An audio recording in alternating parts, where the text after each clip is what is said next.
बाद जिस नजरिए कमरान ने मोए फैजान ने जाती गड्डी जड़ी वे वड्डी च मिंड हिस्सेदारी है ना निकी जड़ी जाती फैजान ने नाए दी भी है साहब मेहनत करके की दी उस ते कब्जा करवाए वो वाला ड्राइवर यानी कि वट्टा परता तो इतने बंदे निकलने नहीं सारी मुंह मुलाजिम लगे मैंने फैजान ने दुश्मन बने मैंने चाचा के खड़ने पैन सिर्फ इस तो कमराने ने संगी ने इस तरीके नहीं होना।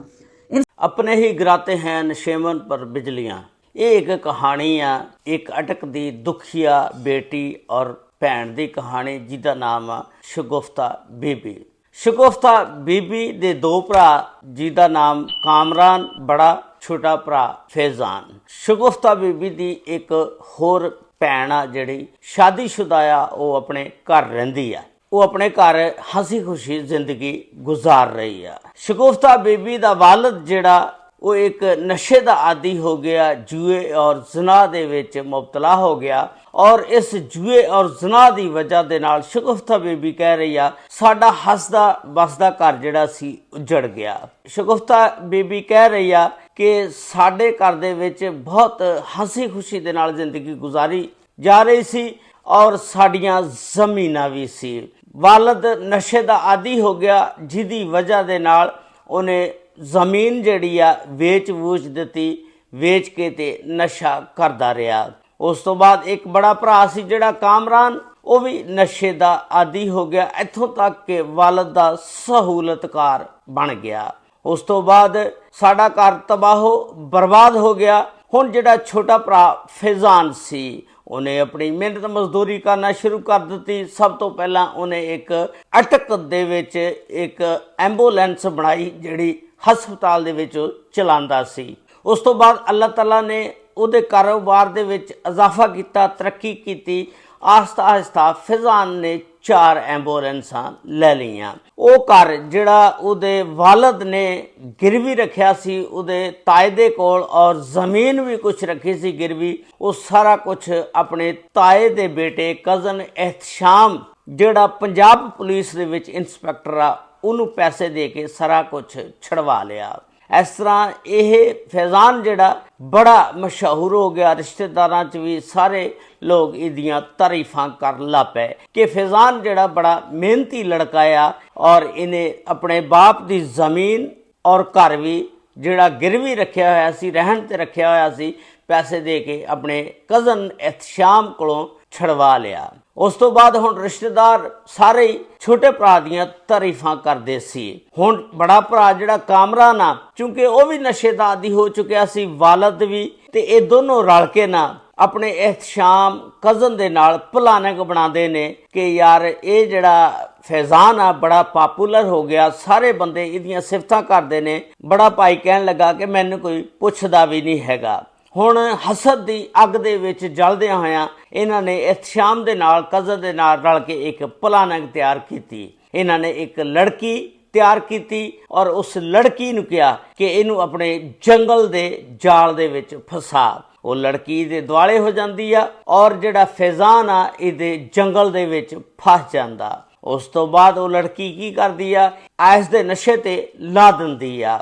आस्ता आस्ता इन्ना के आदि नशे दा हो जाता कि इनू कोई पता नहीं लगता। एक दिन फिर ये फायरिंग नशे दे विच करदा आ ते फायरिंग करदा जिस वेले ते लोग पुलिस नू इतला दे दिंदे ने। जिस वेले पुलिस नू इतला दित्ती, पुलिस जिहड़ी आके इनू गिरफ्तार करके लै जांदी आ। उस तो बाद इहदे उत्ते मुकदमा चलदा। फिर इहदी भैन जिहड़ी आ शगुफ्ता बीबी वो दस रही आ कि फिर मैं इनू छड़वाया, इहदे मगर गई, केस दी पैरवी कीती। उस तो बाद यह बहुत ज़्यादा नशे का आदी हो गया तो हुण इनू पता नहीं लगता कि मैं अगे की करना ते कित्थे रहना ते दर बदर दियां ठोकरां खा रहा। वो जिहड़ा एहतशाम कज़न आ उन्हें इहदे माँ बाप ना भाई ना रल के वो जमीन जिहड़ी आ शगुफ्ता बीबी कोलों जिहड़ी आ उन्होंने एक प्लाट लिया सी। उस प्लाट दे विच शगुफ्ता बीबी ने भी अपना जेवर वेच के पैसे पाए सी। हुण एहतशाम कज़न ने और शगुफ्ता बीबी दे माँ बाप ने रल के ते उस प्लाट दे उत्ते भी कब्जा कर लिया। शगुफ्ता बीबी रो रो के फरियाद कर रही आ कि कोई इलाके दा अटकदा वकील या कोई इस तरह दा आदमी जिहड़ा मेरी सपोर्ट कर सके और मेरे भरा नूं और मैनू इंसाफ दिला सके और जिहड़ा साडा खोया होया प्लाट आ वो वापस दिला सके। ਇਸ ਤਰ੍ਹਾਂ ਇੱਕ ਘਰ ਜਿਹੜਾ ਨਸ਼ਾ ਜਿਹੜਾ ਇਹ ਬਰਬਾਦ ਕਰ ਦਿੰਦਾ। ਹੁਣ ਨਸ਼ੇ ਦੇ ਵਿੱਚ ਨਾ ਪਿਓ ਨੂੰ ਪਤਾ ਨਾ ਬੜੇ ਭਰਾ ਕਾਮਰਾਨ ਨੂੰ ਪਤਾ ਕਿ ਸਾਨੂੰ ਜਿਹੜੇ ਦੁਸ਼ਮਣ ਨੇ ਇਸਤੇਮਾਲ ਕਰ ਰਹੇ ਨੇ, ਲੇਕਿਨ ਨਸ਼ੇ ਦੇ ਵਿੱਚ ਚੂੰਕਿ ਥੋੜੇ ਬਹੁਤੇ ਪੈਸੇ ਦੇਂਦਾ ਹੋਏਗਾ, ਇਸ ਸ਼ਾਮ ਕਜ਼ਨ ਜਿਹੜਾ ਉਹ ਇਸ ਵਾਸਤੇ ਘਰ ਦੇ ਵੀ ਉਹਦੇ ਨਾਲ ਰਲ ਗਏ।